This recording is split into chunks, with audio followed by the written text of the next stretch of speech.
যশোর বিজ্ঞান ও প্রযুক্তি বিশ্ববিদ্যালয়ের ছাত্র শেখ নেসার উদ্দিনকে পিটিয়ে শারীরিকভাবে আহত করেছে দুর্বৃত্তরা। কাজীপাড়া কাঁঠালতলার আলমগীর কবিরের ছেলেকে প্রাইভেট পড়ানোর পাওনা 16,000 টাকা চাইতে গেলে আলমগীর কবির নামের এক ব্যক্তি অজ্ঞাতনামা 8-9 জন দুর্বৃত্তকে দিয়ে তার উপর হামলা চালান।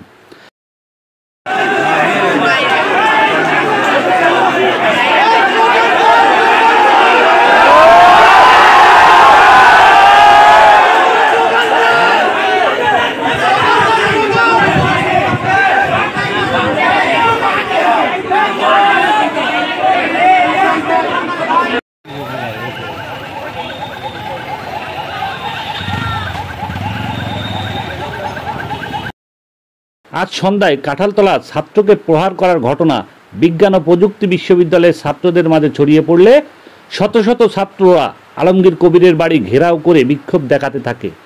একই সাথে শত শত ছাত্রছাত্রীরা ছাত্র নির্যাতনে দায়ীদের শাস্তির দাবিতে ঢাকা রোড অবরোধ করে রাখে। যশোর জেলা পুলিশ ও সেনাবাহিনীর হস্তক্ষেপে সাংবাদিক আলমগীর কবিরের পরিবারের সদস্যদের উদ্ধার করে থানায় নিয়ে যায়।